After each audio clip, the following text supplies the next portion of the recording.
राम प्रभु जी। प्रभु जी, ये अंतर्दृष्टि क्या होता है? अंतर्दृष्टि हाँ जी। मतलब कि भीतर दृष्टि करना, भीतर देखना, भीतर को चेक करना, भीतर क्या क्या है, कौन कौन से विचार चल रहे हैं, क्या भावनाएं चल रही है ना, सब हम्म। कुछ भीतर, गुण दोष ये सारा कुछ खुद के देखना है। हम्म। उसी को अंतर्दृष्टि कहते हैं। उससे पार भी अंतर्दृष्टि है।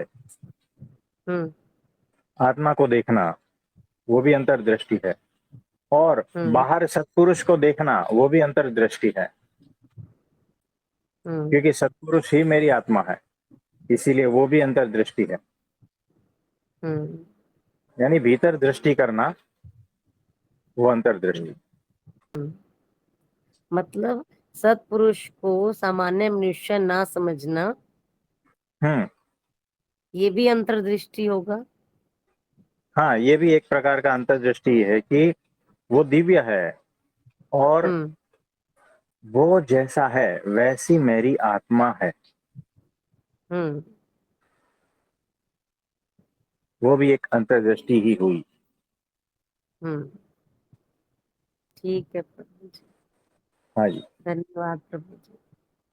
और किसी का कोई प्रश्न है तो बताइए। प्रभु जी प्रणाम। अरे प्रशांत भाई, कैसे हो? प्रणाम, ठीक है प्रभु जी। बोलिए बोलिए। जैसे प्रभु जी ये कह रहा था कि मैं जैसे कि मन को खाली करने से भी मतलब परमात्मा तक पहुंचा जा सकता है क्या?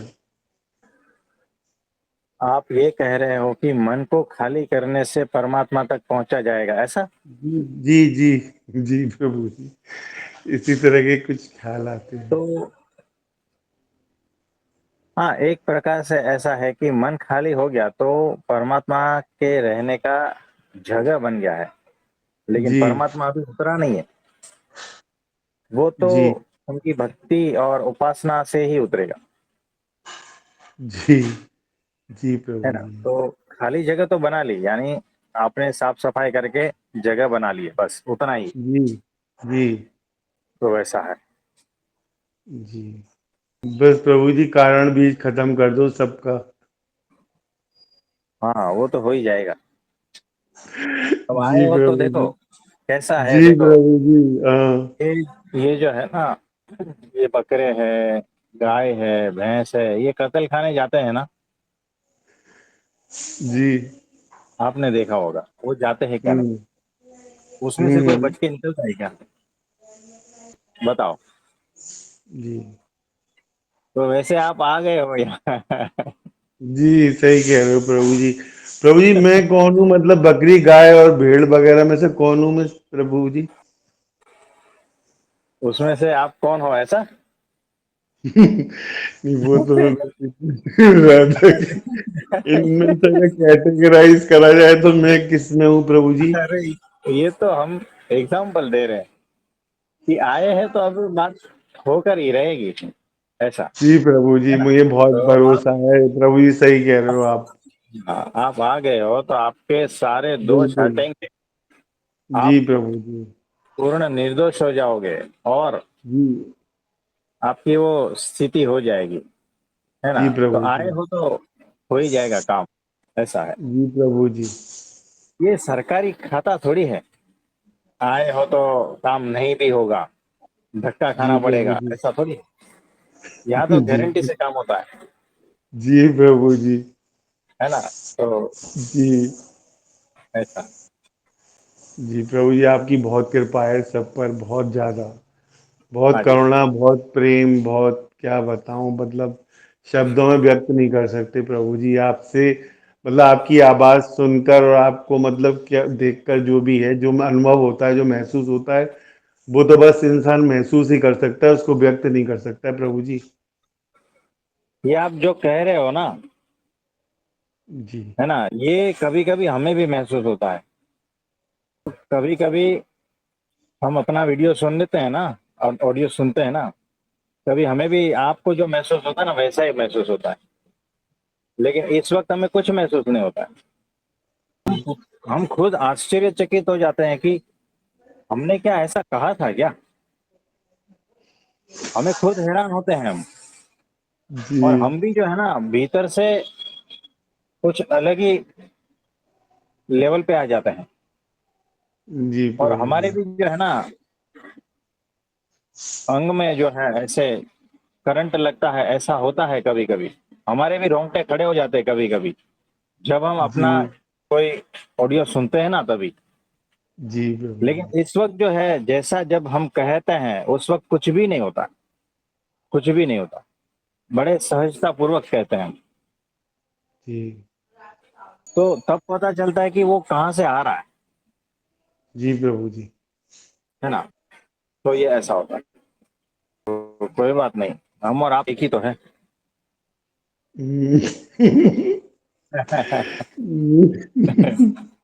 है ना।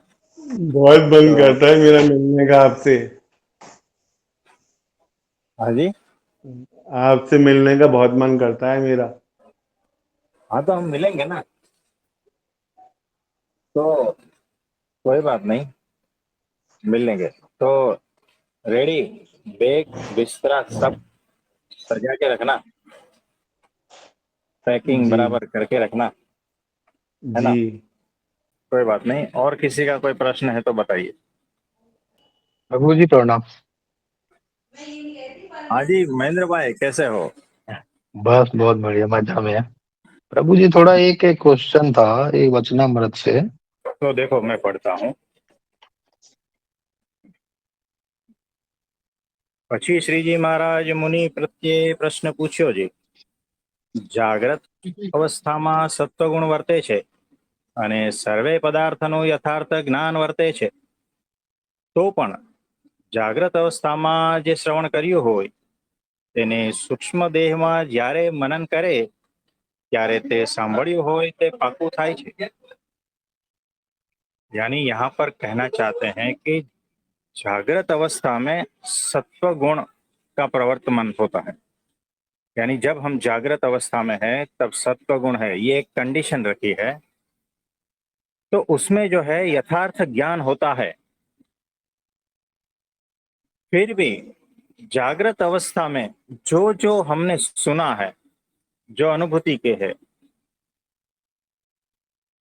उसको सूक्ष्म देह में जब हम मनन करते हैं तब वो पक्का होता है।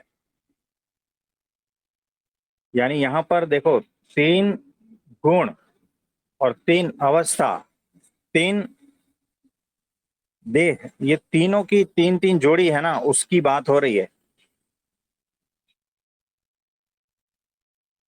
जी અને સૂક્ષ્મ દેહમાં જો રજોગુણ વર્તે છે તે રજોગુણમાં તો અયથાર્થ જ્ઞાન રહ્યું છે, તો પણ જે જાગ્રતમાં સાંભળ્યું હોય તેનું સૂક્ષ્મ દેહમાં મનન કરે ત્યારે यथार्थ ज्ञान થાય છે। तो स्थूल सूक्ष्म और कारण, इसमें से जो सूक्ष्म देह है उसमें रजोगुण है प्रधान। तो रजोगुण में अयथार्थ ज्ञान है, यानी आधा ज्ञान है। फिर भी जो जागृत में जो सुना हुआ है और उसका सूक्ष्म देह में मनन करता है, तब वो जो ज्ञान है ना यथार्थ ज्ञान हो जाता है। तो ये जो कंडीशन रखी है उसका कारण क्या है, ऐसा महाराज ने, भगवान ने पूछा है सभी परमहंसों को, मुनियों को। પછી મુનિ સર્વે મળીને જેની જેવી બુદ્ધિ હતી તે પ્રમાણે તેઓ ઉત્તર કર્યો, પણ શ્રીજી મહારાજના પ્રશ્નનું સમાધાન થયું નહીં। પછી મુનિ સર્વે હાથ જોડીને બોલ્યા, હે મહારાજ, આ પ્રશ્નનો ઉત્તર તો તમે કરો તો થાય। यानी अब किसी को जो है इसमें समझ नहीं आ रहा, जी अंदर अंदर उत्तर किए लेकिन फिर भी जो है यथार्थ उत्तर नहीं आ रहा था। तो उन्होंने रिक्वेस्ट की, हे महाराज, भगवान अब आप कहो तब यथार्थ उत्तर होगा।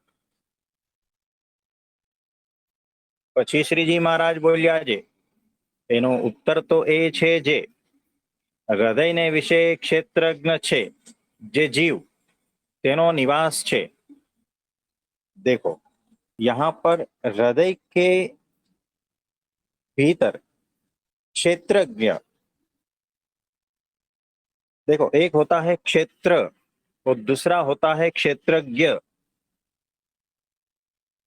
क्षेत्र को जानने वाला क्षेत्रज्ञ होता है, और क्षेत्रज्ञ जो है वो उसका नियामक होता है, आधार होता है, प्रेरक होता है। वैसा चैतन्य तत्व, यानी यहां पर कह रहे हैं कि हृदय में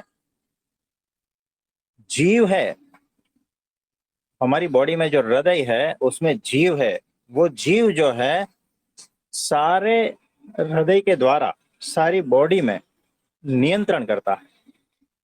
यानी बॉडी को क्षेत्र समझना है, शरीर को क्षेत्र समझना है, और शरीर के भीतर जो हृदय है उसके भीतर जो जीव है उस जीव को क्षेत्रज्ञ ऐसा समझना।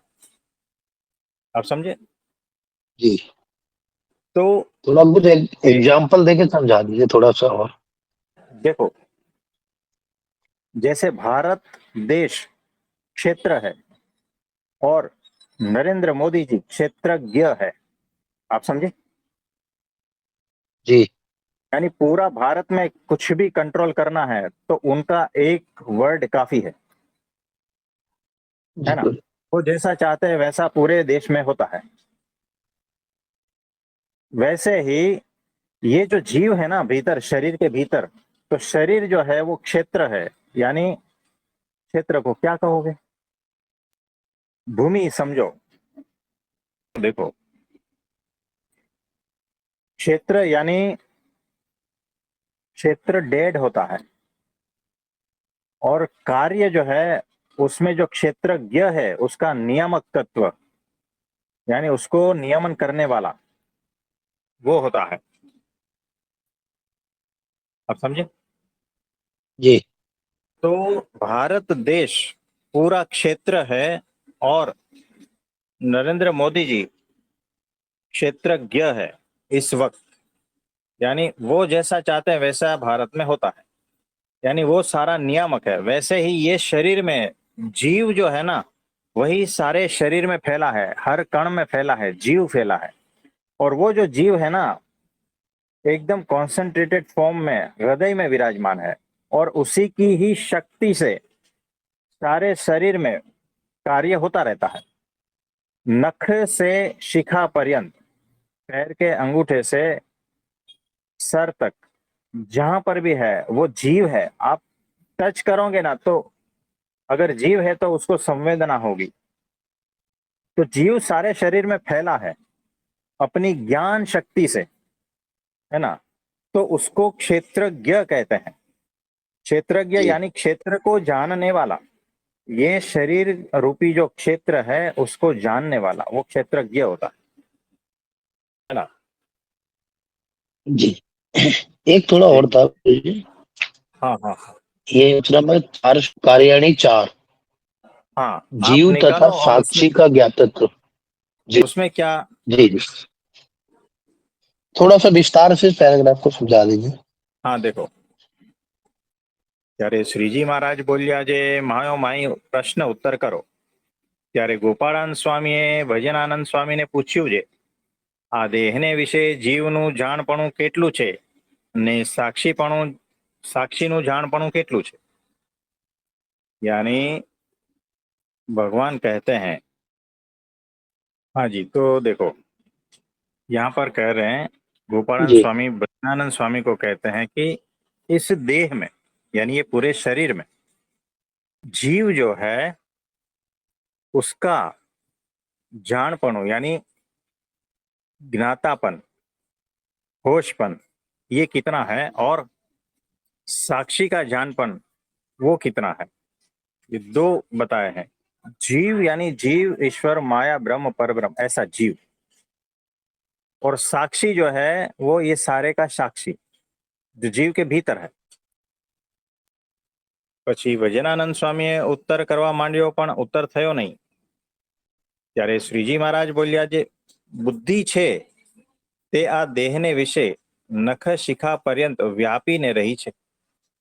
यानी ये जो बुद्धि है यहाँ पर मन, बुद्धि, चित्त, अहंकार का एक जो है स्वरूप है उसका। तो बुद्धि जो है वो नख शिखा पर्यंत सब जगह पूरा व्याप्त है। देखो कैसा है, हम सोए हैं, लेकिन अगर कहीं सुई चुभे तो वहां पर रिएक्शन होता है ना, और तुरंत वहां से वो पार्ट हट जाता है। हम तो नींद में है, हमें पता नहीं है। तो ये कौन कर रहा है? ये कोई ऐसी बुद्धि है जिसे ये पता है कि ये जो हार्मफुल है, ये जो कष्टदायक है, तो वहां से तुरंत हट जाना है। ये बुद्धि है। हम सोए हैं लेकिन बुद्धि जागृत है ना। बुद्धि को जी। पता है कि क्या करना है। अगर मच्छर काटता है तो भी तुरंत वहां से हरकतें होती है, लेकिन हम सोए हैं, है ना। और बुद्धि जो है वही खाना पचाती है। उसे पता है कौन से रस कब निकालने हैं, किस प्रकार का खाना पचाना है। ये हर सेल में बुद्धि फैली हुई है, यानी नख शिखा पर्यंत पूरे शरीर में बुद्धि व्याप्त है। जब इस बात को गहनता से चिंतन मनन करोगे तब पता चलेगा कि हर एक सेल बुद्धिशाली है यहाँ पर। तो वो बुद्धि के हिसाब से कितना सूक्ष्म बुद्धि है उसकी, है ना। जब सवेरे जब पूरा ब्लैडर भर जाता है पेशाब से, तो ये सारा बुद्धि से ही काम होता है ना। वो भीतर की सूक्ष्म बुद्धि है। हम जिसको बुद्धि समझ रहे हैं वो बुद्धि अलग है, लेकिन शरीर की एक प्रकार की अलग से बुद्धि होती है। तो वो जो बुद्धि पूरे शरीर में फैली है, वो शरीर का नियमन कर रही है। और वो जो बुद्धि के ऊपर जीव है, उस जीव के ऊपर साक्षी है ना। यानी अल्टीमेटली जो है वो धीरे धीरे ऊपर उठते जाएंगे तो परमात्मा तत्व है। तो एक दूसरे को सारे कंट्रोल करते हैं, स्टेप बाय स्टेप नीचे उतर के। तो बुद्धि जो है, अगर पेट में कुछ गड़बड़ वाला चीज गया है तो भीतर के सिस्टम बुद्धिशाली है, उसको पता है कि इसको हटाना है, तो या तो उल्टी करवा देगा या जुलाब करवा देगा। तो वो कौन कौन करता है? हम थोड़ी करते हैं। हमें थोड़ी पता है कि खराब खा लिया है। हमारे शरीर को पता है कि खराब आया है चीज, उसको तुरंत बाहर फेंकने की कोशिश करते हैं। हमारा शरीर इतना बुद्धिशाली है कि उसे पता है कि कोई वायरस गया है, बैक्टीरिया गया है, तो बुखार लाओ उसको। नहीं तो हमें तो पता ही नहीं है, नुकसान करके मार देगा, तब पता नहीं चलेगा। लेकिन भीतर एक बुद्धि बैठी है जो शरीर की है, वो नख शिखा पर्यंत व्याप्त है। पूरे शरीर में हर कण में हर सेल में व्याप्त है, और वही सारा कुछ नियमन कर रही है बुद्धि। हमें पता ही नहीं है। हमारे जान के बाहर, यानी हमारे ज्ञात के बाहर बहुत सारा कुछ हमारे सिस्टम में है, हमारी बॉडी में है। हमारी मन, बुद्धि, चित्त, अहंकार, सब कुछ, सब में बहुत सारा कुछ सिस्टम ऐसी है जो हमें पता ही नहीं है, लेकिन वो अच्छी तरह से सारा कुछ वर्किंग कर रही है। तो वो जो बुद्धि नख शिखा पर्यंत વ્યાપીને રહી છે, તે બુદ્ધિ જે તે સર્વ ઇન્દ્રિયોની ક્રિયાને એકાકાળ વિચ્છિન્ન જાણે છે। यानी वो बुद्धि जो है ऐसी है, पूरे शरीर में व्याप्त है, और हर इंद्रियों को एक ही साथ में, यानी एक सेकंड में इतनी सारी इंफॉर्मेशन उसके पास है। पूरे शरीर की सारी इंफॉर्मेशन एक सेकंड के 1000वें हिस्से में उसके पास है। इसको कहते हैं एक काल अविच्छिन्न, है ना। वो सब जानने वाली है, ऐसी बुद्धि है हमारी। તે બુદ્ધિને વિશે જીવ વ્યાપીને રહ્યો છે। यानी उस बुद्धि का भी जो नियमन कर रहा है ना, वो जीव है। यानी अगर ऐसा कहा तो वो जो बुद्धि है उसका भी बाप जीव है। તે જીવના જાણપણાને કહાવે કરીને બુદ્ધિનું જાણપણું કહેવાયું છે, અને તે જીવને વિશે સાક્ષી રહ્યા છે, માટે સાક્ષીના જાણપણાને કહાવે કરીને જીવનું જાણપણું કહેવાયું છે। यानी देखो, अगर ऐसा हम कहे कि एक तो है मोदी साहब, फिर एक वो प्राइम मिनिस्टर है, उसके नीचे चीफ मिनिस्टर है, उसके नीचे गांव का सरपंच है, और वो गांव चला रहा है। यानी गांव यहां पर शरीर समझो, इंद्रियां समझो, ठीक है। सरपंच चला रहा है। सरपंच के ऊपर कौन है? तो राज्य का मिनिस्टर है ना, है ना, जी चीफ मिनिस्टर। और उसको कौन चला रहा है? तो प्राइम मिनिस्टर चला रहा है। तो ये तीन सेट हो गए, जी सरपंच, चीफ मिनिस्टर और प्राइम मिनिस्टर। वैसे ही यहां पर नीचे है सरपंच या बुद्धि, उसके ऊपर है जीव, और उसके ऊपर है साक्षी। आप समझिए अभी। जी। तो इस तरह से है। ત્યારે શ્રીજી મહારાજને નિત્યાનંદ સ્વામીએ પ્રશ્ન પૂછ્યો છે, હે મહારાજ, જે આ જીવને વિશે સાક્ષી રહ્યા છે, તે સાક્ષી જે હોય તે તો મૂર્તિમાન હોય, ને જે મૂર્તિમાન હોય તે વ્યાપક કેમ હોય? यानी जो इस जीव के भीतर साक्षी है वो तो मूर्तिमान होता है, ऐसा शंका या लॉजिक बता रहे हैं नित्यानंद स्वामी। अगर वो मूर्तिमान है तो फिर वो व्यापक कैसे होता है ना। यानी अगर मंदिर में मूर्ति है तो वो मूर्तिमान है, तो वो सब जगह पे व्यापक कैसे होता है? आप समझे। जी तो वो आशंका कर रहे हैं कि जीव तो જીવને વિશેષ સાક્ષી રહ્યા છે, તે સાક્ષી જે હોય તે તો મૂર્તિમાન હોય, ને જે મૂર્તિમાન હોય તે વ્યાપક કેમ હોય? यानी मूर्ति व्यापक कैसे होती है? व्यापक यानी सर्व में व्याप्त रह के कार्य करने वाला। यानी भगवान तो मूर्ति में है, तो फिर वो मेरे घर में कैसे, और कण कण में कैसे, और किस रूप में? यानी अगर कहा जाए तो अगर वो मूर्ति में है जो उसका आकार है, लेकिन फिर हवा में कैसे जिसका तो आकार नहीं है, आकाश में कैसे जिसका आकार नहीं है ना, वैसा कहना चाह रहे हैं। ત્યારે શ્રીજી મહારાજ બોલ્યા છે, મૂર્તિમાન હોય તે પણ વ્યાપક હોય। यानी भगवान कह रहे हैं जो मूर्तिमान होता है वो व्यापक भी होता है। जैसे अग्निदेव है तो अपने लोक में वो मूर्तिमान है, यानी जहां पर वो रहते हैं वहां पर तो मूर्तिमान है। એને પોતાની શક્તિએ કરીને કાષ્ટને વિશે રહ્યો છે। यानी जो लकड़ी में है वो अग्नि, वो अपनी शक्ति द्वारा, मतलब कि अग्नि देव वो मूर्तिमान है, लेकिन वो सब में व्याप्त है, हर चीज में वो व्यापक है, वो उनकी शक्ति के द्वारा व्यापक है। यानी अग्नि को अगर प्रकट करना है तो लकड़ी में से वो प्रकट हो जाएगा। तो अग्नि का कोई वैसे रूप नहीं होता है, लेकिन अग्नि देव जो है वो मूर्तिमान है, उसका आकार है। आप समझे। जी गुरु। तो अपने लोक में जो है ना वो साकार मूर्ति ही है, लेकिन उसकी शक्ति के द्वारा सब में वो व्याप्त भी है। वैसे वायुदेव है, वैसे जल देवता है, ऐसे सभी देवी देवता है अपने अपने धाम में मूर्तिमान है, लेकिन अपनी अपनी शक्तियों द्वारा हर जगह पर व्याप्त भी है।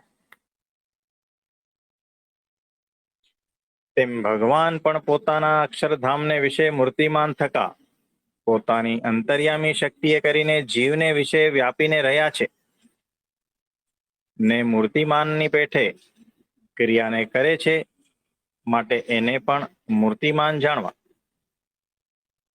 यानी भगवान जो है अक्षरधाम में भी मूर्तिमान ही है, साकार मूर्ति ही है, लेकिन वहां पर होते हुए भी अनंत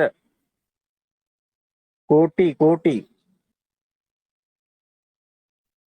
जो पूरा धाम है, व्याप्त है, ब्रह्मांड है, अनंत कोटि ब्रह्मांड, उसमें भी जो जो हर कण में वो अपनी शक्ति के द्वारा व्याप्त है।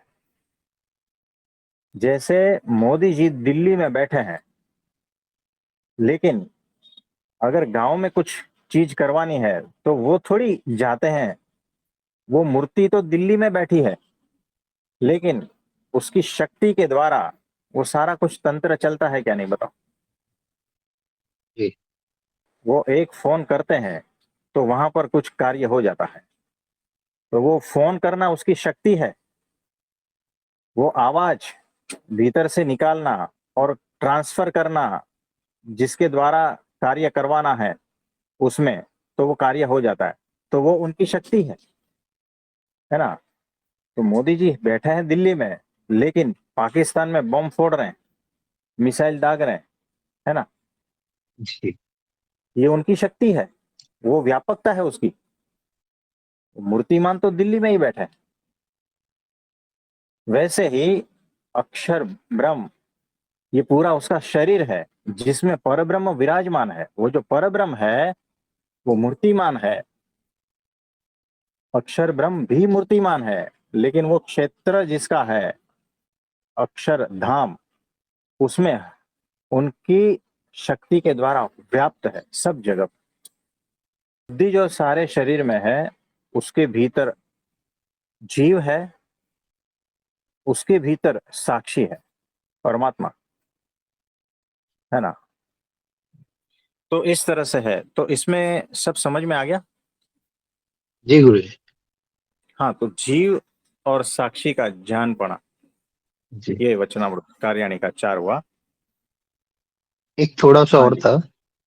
हाँ जी, आ, बोलिए। आत्मा क्या है और ये अनंत जीवों में क्यों भ्रमण करती है, इसको थोड़ा सा विस्तार में बताइए। आत्मा जो है ना, वैसे वो पूर्ण शुद्ध रूप ही है, लेकिन प्रकृति के संपर्क में आकर उसके ऊपर सारा कुछ, जैसे हमारे ऊपर वो रज कण चिपक जाते हैं ना, बाहर जाते हैं तब, वैसे अशुद्धियां उस पर लगनी चालू हो जाती है। और उसमें से मन बुद्धि चित्त अहंकार ये सारा कुछ पैदा होता है। उसमें से अशुद्धियां, दोष, ये सारा कुछ कारण शरीर, और ये सारा शरीर बनता है। होता तो है आत्मा के आसपास ही, आत्मा प्योर ही है, लेकिन ये सारा रूप उसके आसपास इकट्ठा होता है। और उस इकट्ठा हुआ कारण शरीर, उसकी वजह से वो जन्म मरण के चक्कर में फंसता रहता है, बार बार बार बार, जब तक कारण शरीर नष्ट नहीं हो जाता और प्योर आत्मा फॉर्म में नहीं आ जाता। यानी मुक्ति, पूर्ण मुक्ति, जिसको अक्षर मुक्त कहते हैं, वैसी दशा में नहीं आ जा रहे, तब तक जीवन मरण चक्र चालू रहता है और अनंत योनियों में वो भटकता रहता है। तो कारण शरीर की वजह से ही जो उसके ऊपर लगा है, जो हकीकत में अज्ञान का ही स्वरूप है, उसकी वजह से अनंत जन्म धारण करता है, मरता रहता है, अनंत योनियों को उसमें पसार होता है, और ये सारा कुछ खेल चलता रहता है। जब तक मोक्ष प्राप्त नहीं होगा तब तक चलता रहेगा, ऐसा आप हाँ, मान लें। हाँ, तो जी। मोक्ष तभी भी प्राप्त होगा। मोक्ष यानी देखो, उसमें बहुत प्रकार है। एक होता है टेम्पररी मोक्ष, और जो परमानेंट वाला जो है वो मोक्ष अक्षर ब्रह्म सत्पुरुष आपके कारण शरीर को हटा देगा, और तब जो है वो अंतिम मुक्ति को उपलब्ध होता है। उसके बाद में उसका जन्म मरण चक्कर खत्म। जी। ये ऐसा, तो वो आत्मा मुक्त हो गई। जी गुरुदेव। हाँ जी, धन्यवाद। ऐसा। हाँ जी जी, धन्यवाद। नमस्ते। बस। नमस्ते। हाँ जी, बोलिए। मैं ये कह रही थी, जो आपने ये कल मैंने पता नहीं परसों बात की थी महसूसता की शक्ति के ऊपर। जैसे हमारे बॉडी पे कोई हल्का सा भी मतलब कीड़ी भी है तो जो हमें मूवमेंट होती है वो बुद्धि के लेवल पे होती है, संसार की मतलब बॉडी से रिलेटेड। हाँ, और फिर वो जो महसूस करता है वो जीव ही करता है महसूस। फिर जब हमारा वो सूक्ष्म तल पे इतना ज्यादा मतलब अध्यात्म लगा लो मनन चिंतन हो जाता है, जब हम उस सूक्ष्म अवस्था को पार कर लेते हैं हाँ और फिर जो साक्षी मतलब लगा लो 100%, तो सिर्फ जैसे अब हमारी गाड़ी को कोई डैमेज हुआ तो सिर्फ हम देखने वाले मात्र रह जाते हैं। आपका जो आपने इतना मतलब जो बोला है अब तक उसका सार यही है ना? हाँ जी। तो साक्षी ठीक। जो है वो सिर्फ साक्षी रह जाता है हाँ, और वो वो सिर्फ होश पूर्वक साक्षी रह रहता है। जाता है। हाँ, तो उसमें मतलब टोटली कारण शरीर नष्ट हो जाता है। हाँ, वहां पहुंचते पहुंचते, लेकिन वो कारण शरीर जो है ना, वो नष्ट करने के लिए अक्षर ब्रह्म सत्पुरुष चाहिए। हम्म। तब ये होता है, तब वो परमानेंट होता है, वो साक्षी। मतलब जैसे अब मान लो हमारे बॉडी के किसी भी पार्ट पे कोई भी मतलब लगा लो मूवमेंट हो रही है तो हमें तुरंत हमारे माइंड तक सिग्नल जाता है, तो वो हाँ जीव हम तक पहुंच जाता है। और फिर जब जीव से जब हम सूक्ष्म अवस्था में आते हैं तो हाँ वो सूक्ष्म में हमारा इतना मतलब रोम रोम में बस जाते हैं। जैसे विचार, मान लो हम संसारिक विचार करते थे तो संसार से रिलेटेड थे। अगर अध्यात्म से रिलेटेड करेंगे तो वो सूक्ष्म में इतने हमारे रोम रोम में बस जाएंगे, तो फिर हम वो रजस से भी पार होके साक्षी में जाएंगे। हाँ। फिर तो वो देखो, साक्षी में जाकर जब हम उस हाँ, पूर्णता में आएंगे तो कारण शरीर का मतलब उसमें अक्षर मेरे को ये वर्ड थोड़ा वो लगता है। अक्षर जो पुरुषोत्तम और पर ब्रह्म वाले, इसमें मतलब हमारी वो चीज एकाकार होगी लगा लो आप। देखो कैसा है वो साक्षी जो कह रहे हो ना, आप जिस लेवल की बात कर रहे हो ना, वो अक्षर ब्रह्म सत्पुरुष करवा देते हैं। वो कारण शरीर का जो नाश है ना, वही करवा देंगे, उसके बाद में वो पूर्ण साक्षी हो जाता है।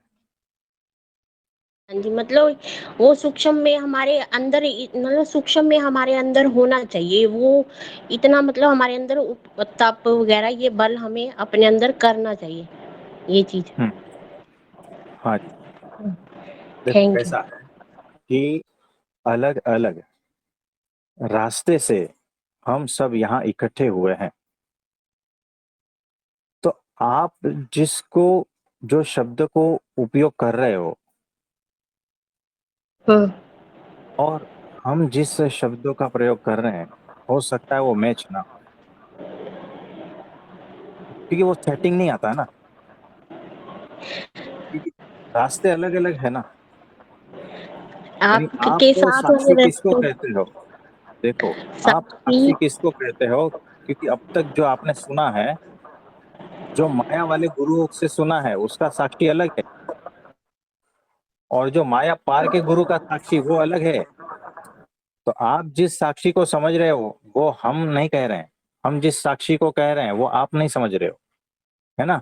ये यहाँ पर डिफरेंस होता है, तो ध्यान से होश पूर्वक चेक करना है हर शब्द को कि उसका डेफिनेशन हर शब्द का होना चाहिए।